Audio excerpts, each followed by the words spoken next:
이 영안교회에서의 첫 설교 시간이네요. 첫 시간이니만큼 또 본문 말씀과는 좀 상관없는 이야기들을 하더라도 너그러운 마음으로 이해해 주셨으면 합니다. 항상 이 처음은 뭔가 의미가 있는 것 같습니다. 새로운 환경을 접하고 새로운 사람들을 만나며 뭔가 마음이 설레이고 기대감도 들고요. 또 조금 긴장되고 떨리기도 하고 또 나에게 새롭게 맡겨진 일들을 잘 할 수 있을까 두려움과 걱정이 앞서기도 합니다. 담임 목사님으로부터 소 목사님 1월 첫 주 저녁 설교 준비 좀 해주시죠 라는 말씀을 듣고 나서부터 참 많은 고민이 되었습니다. 영안교회에서 처음으로 말씀을 전하는 것인데 어떤 하나님의 말씀으로 전해야 할까? 계속 생각하고 고민하는데 이전 교회에서 함께했던 성도님들 생각이 났습니다.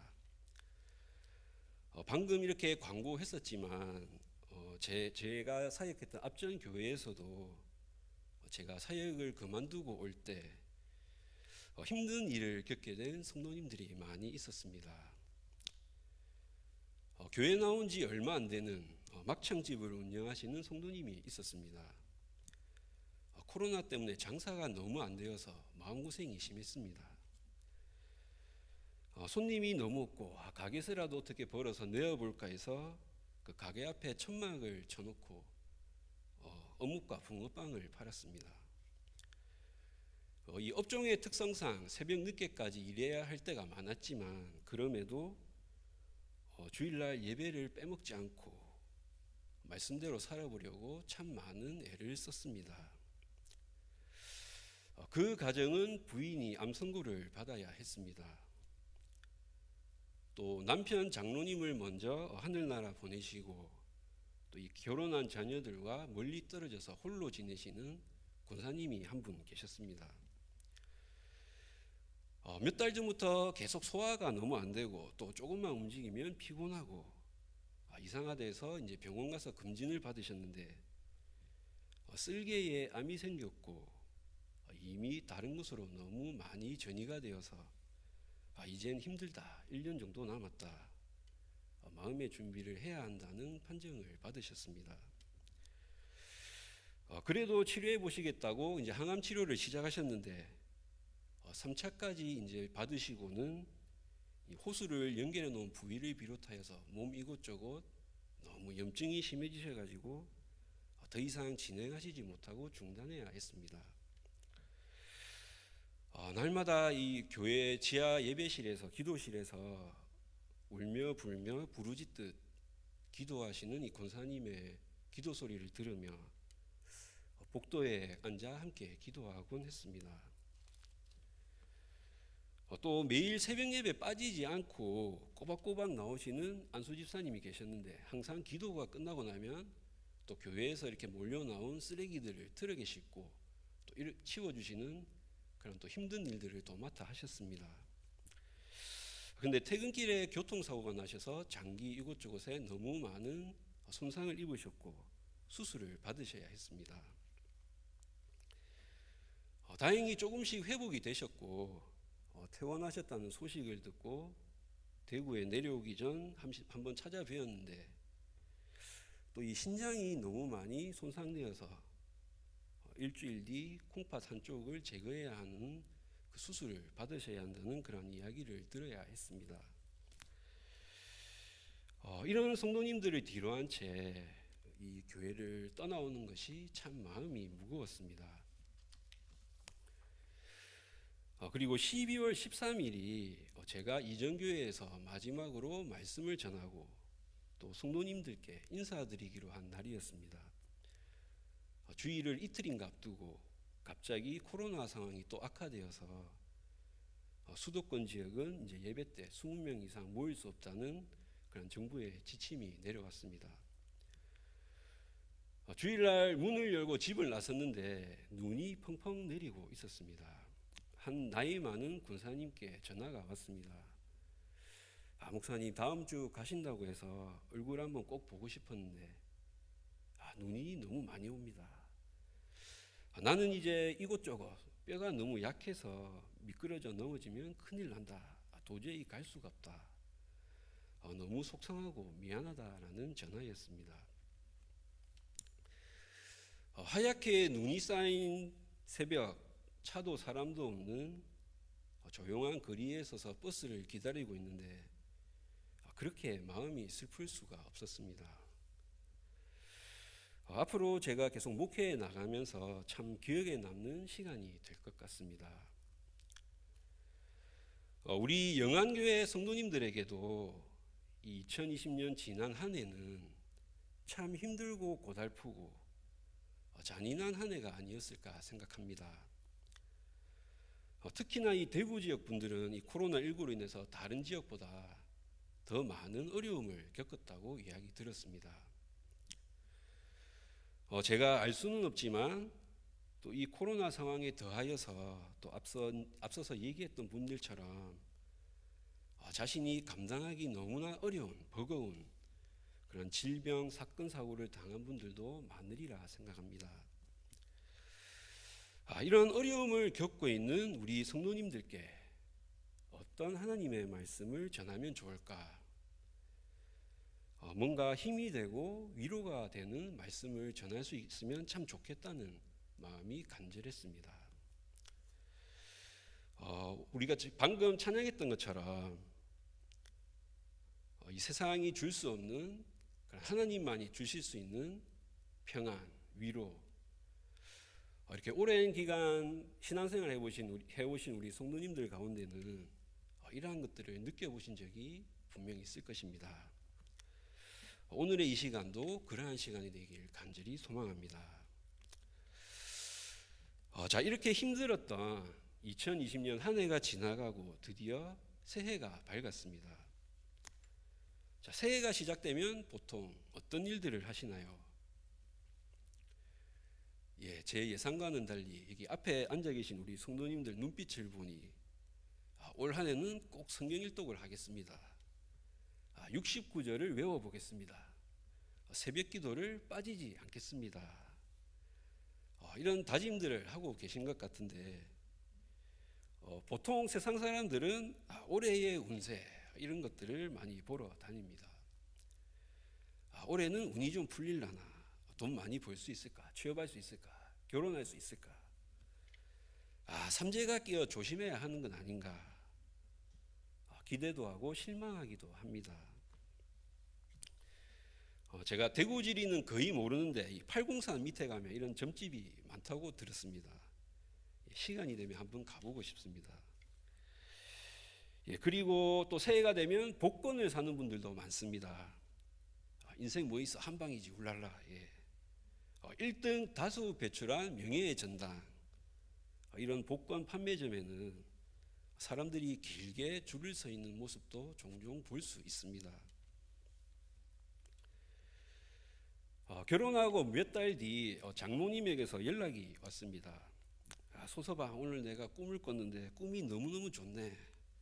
오늘 우리 수연이하고 꼭 복권 가게 들러서 로또 하나씩 사게. 장모님께서 하도 간곡하게 신신당부하셔서 출근하기 전 아내와 함께 온 만수 사동을 다 돌아서 문을 연 복권 가게에 들어가 로또를 샀습니다. 저희 아내는 중국에서 오래 살다 와서 어떻게 하는지도 몰라서 물어보더라고요. 오빠 이거 어떻게 하는 거예요? 그냥 대충 좋아하는 숫자 6개 새까맣게 칠하면 된다. 귀찮으면 자동에 체크하고. 어떻게 되었을까요? 맞습니다. 그때 당첨되었으면 제가 지금 여기 서 있지 않겠죠. 하나님께서 이 불쌍한 종을 어여삐 여겨주셔서 쓸데없는 짓 하지 말고 올바른 목회의 길을 잘 걸어가라고 모조리 다 꽝을 시켜주셨습니다.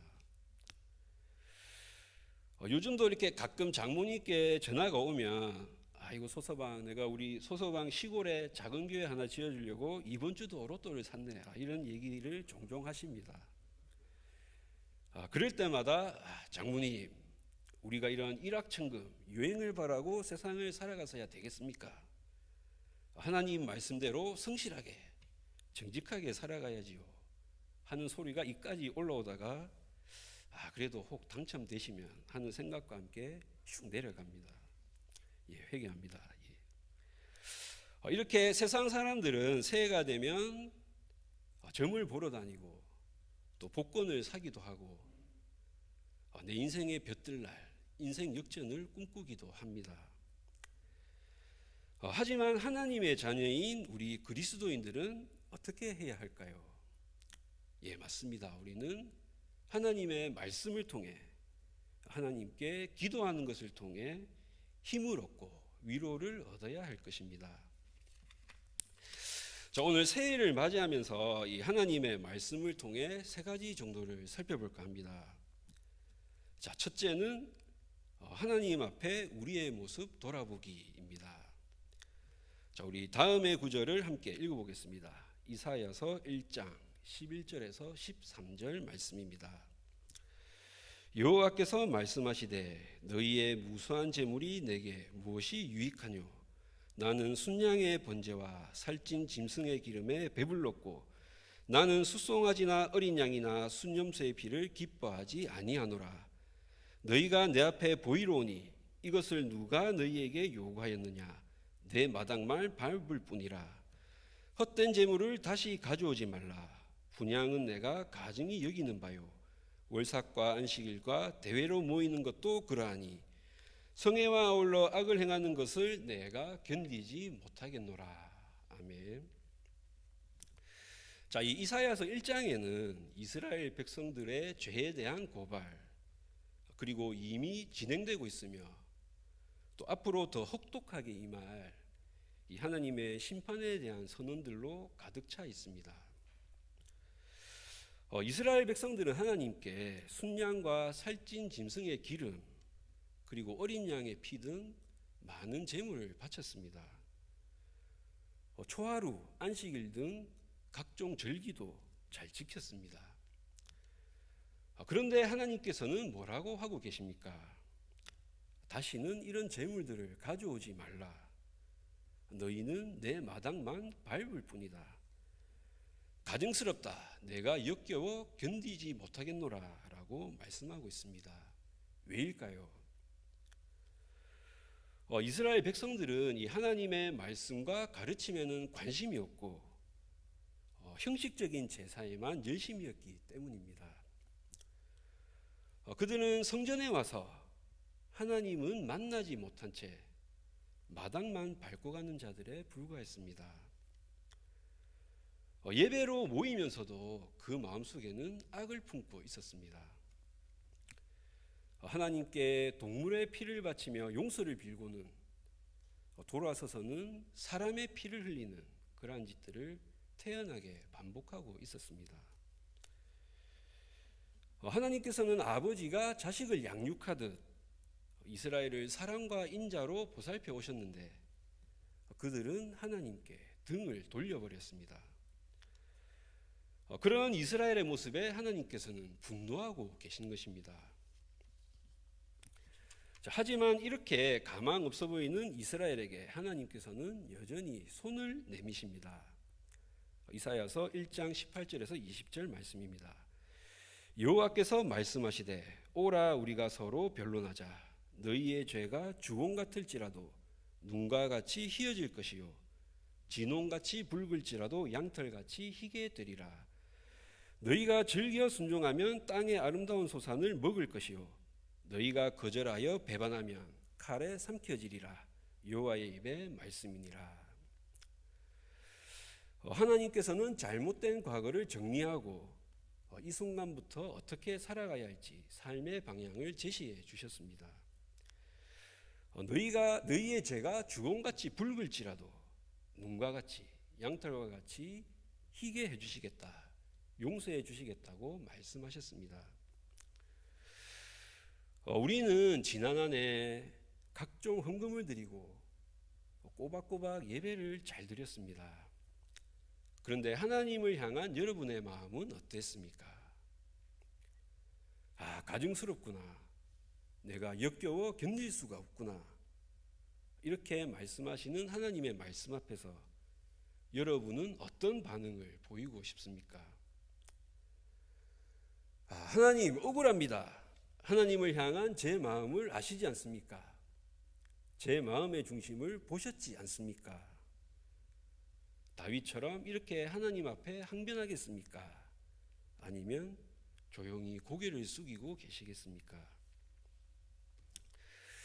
지난해를 떠나보내고 새해를 맞이하면서 우리가 가장 먼저 해야 할 것은 이 하나님 앞에 우리의 모습을 돌아보는 것이 되어야 할 것입니다. 자, 두 번째는 재앙이 아닌 평안입니다.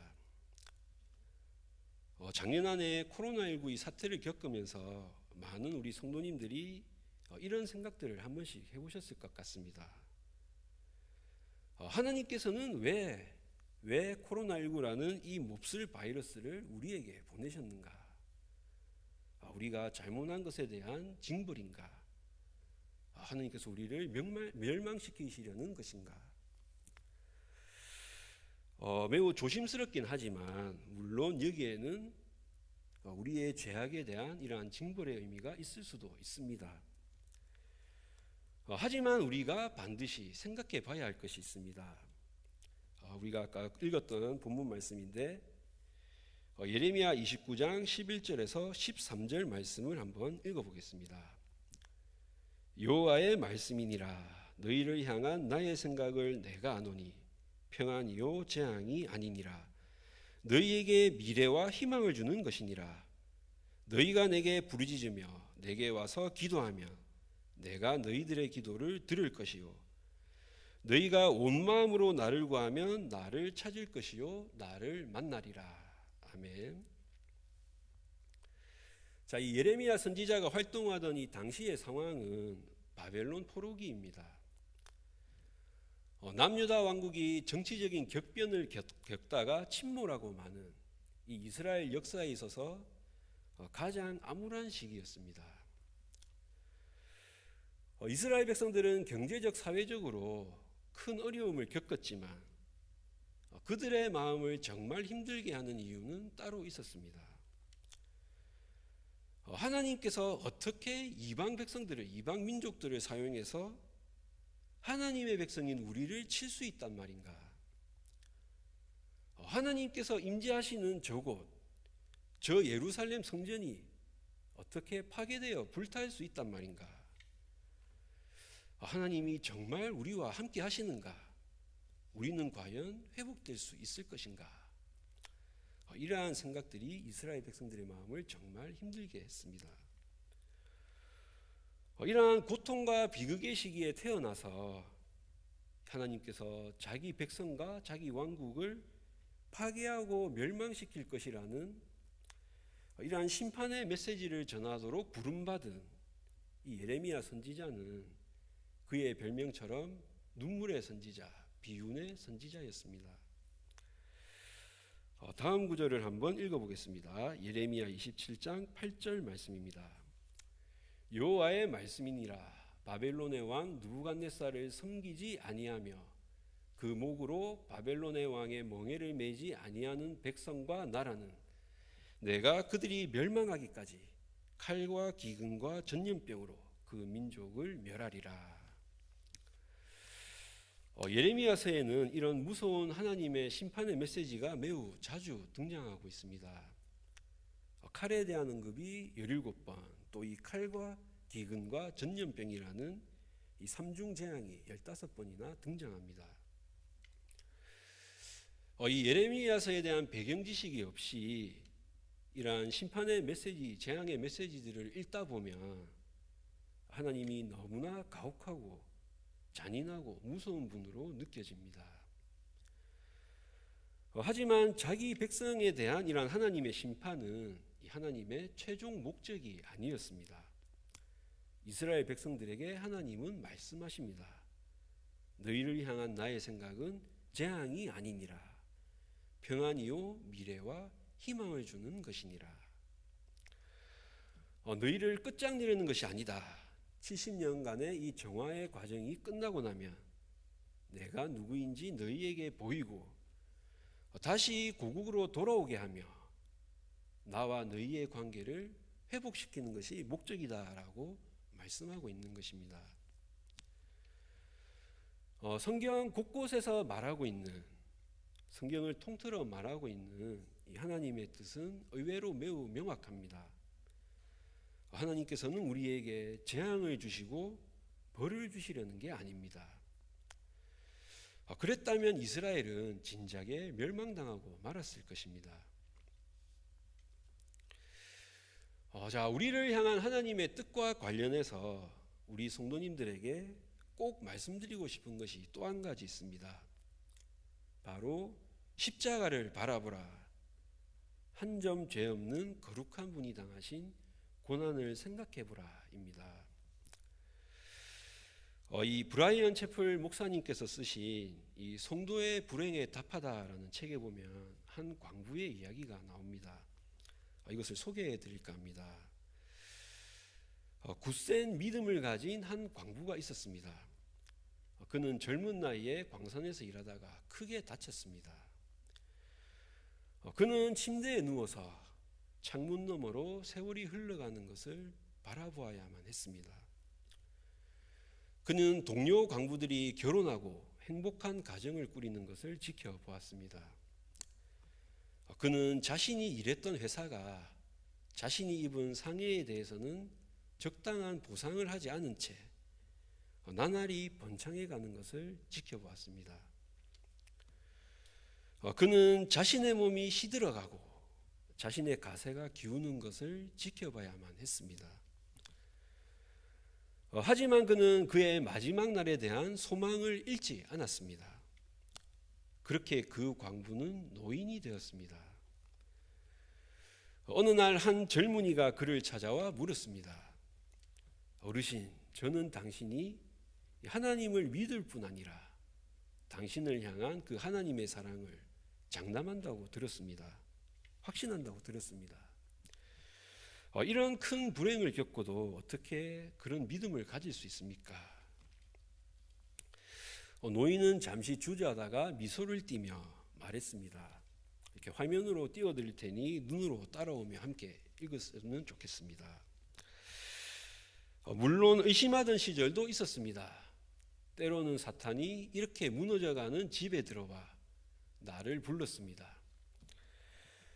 사탄은 내 침대 곁, 지금 당신이 앉아있는 바로 그곳에 앉아 나에게 말했습니다. 그는 창문 너머로 한때 나와 함께 일했던 동료들이 여전히 건강한 것을 보여주면서 물었습니다. 예수님이 당신을 사랑하시는가? 사탄은 나의 누추한 방을 둘러보게 하고는 내 친구들의 멋진 집을 보여주며 다시 물었습니다. 예수님이 당신을 사랑하시는가? 끝으로 사탄은 내 친구가 손자 손녀를 거느리고 있는 모습을 보여주며 물었습니다. 그 친구는 내가 가지지 못한 것을 전부 가지고 있었습니다. 사탄은 내 눈에 눈물이 흐를 때까지 기다렸다가 내 귀에 이렇게 속삭였습니다. 예수님이 당신을 정말로 사랑하시는가? 젊은이는 이 노인의 허심탄회한 고백을 듣고 깜짝 놀라 궁금해하며 물었습니다. 그래서 당신은 뭐라고 대답했습니까? 노인의 대답입니다.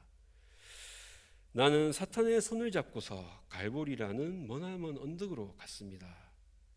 거기서 손에 못 박히고 머리에 가시 면류관을 쓰고 창으로 옆구리를 찔리신 그분을 보여주었습니다.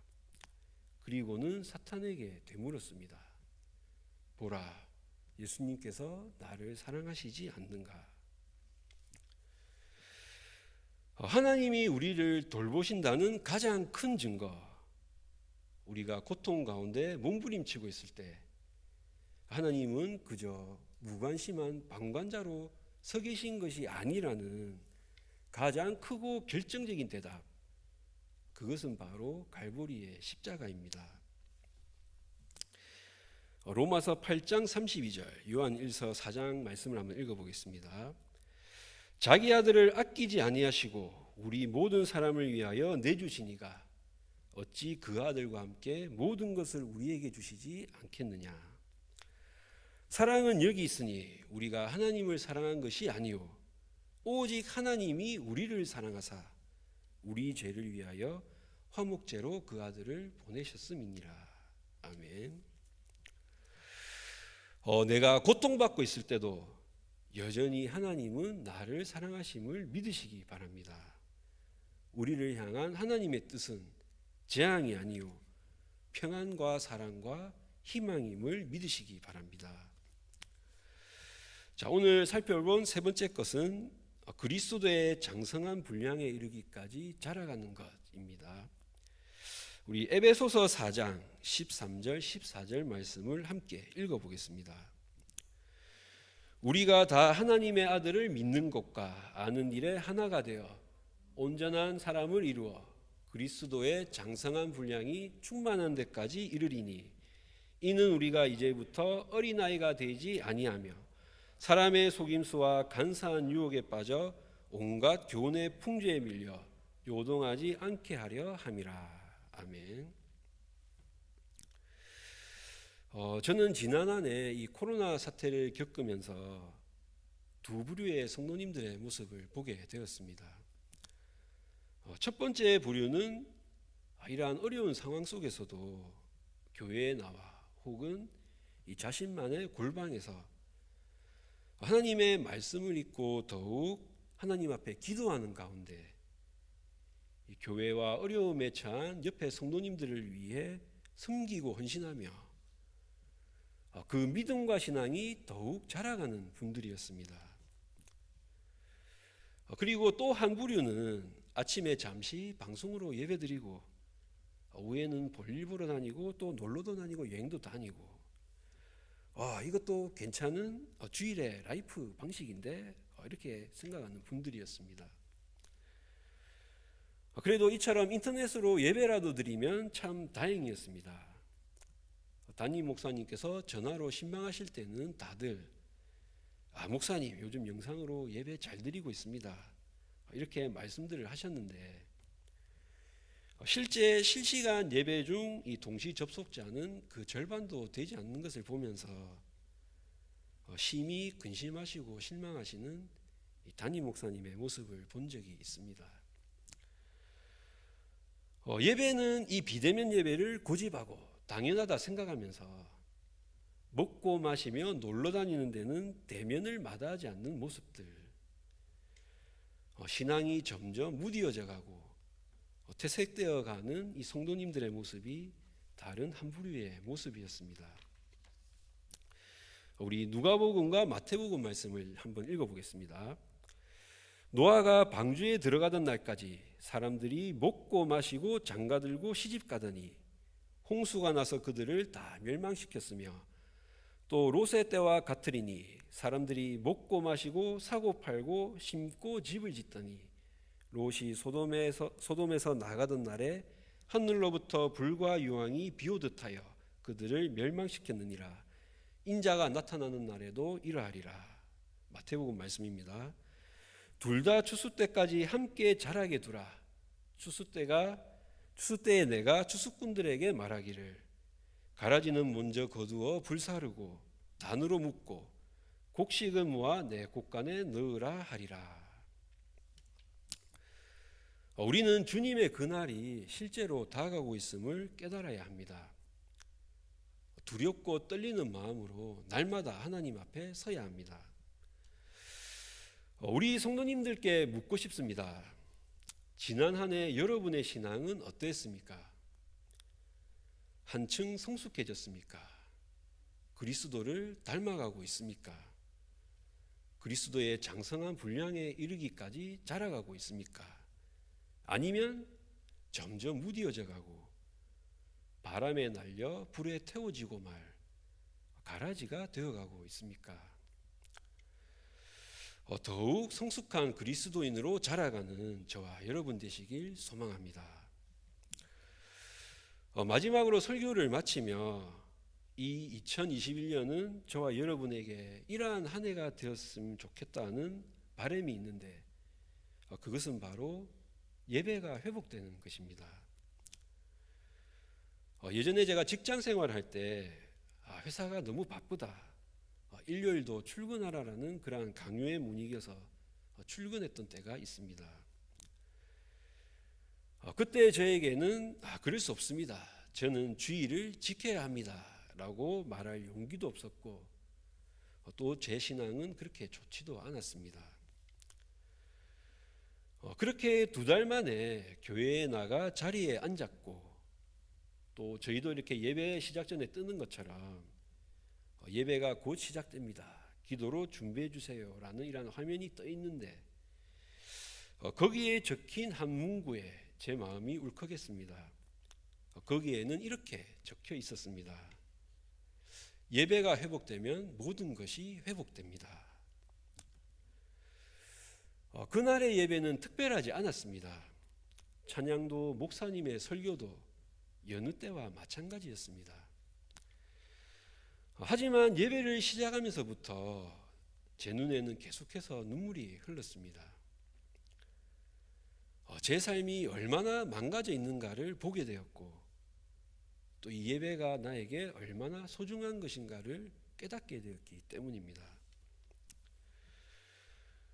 이 70년간의 포로 생활을 끝내고 돌아온 유다 백성들이 가장 먼저 한 것은 여호와의 성전을 재건하는 것이었습니다. 자신들이 무엇 때문에 그러한 고난을 겪었으며 지금 자신들에게 가장 필요한 것이 무엇인가를 깨달았기 때문입니다. 코로나19로 인해서 지금 우리의 삶도 너무나 많은 것들이 무너져 버렸습니다. 예배가 회복되면 모든 것이 회복될 수 있음을 믿으시기 바랍니다. 이 2021년 한 해가 저와 여러분에게 예배가 회복되고 또 이 하나님과의 관계가 회복되는 그러한 한 해가 되길 주님의 이름으로 축복하고 소망합니다.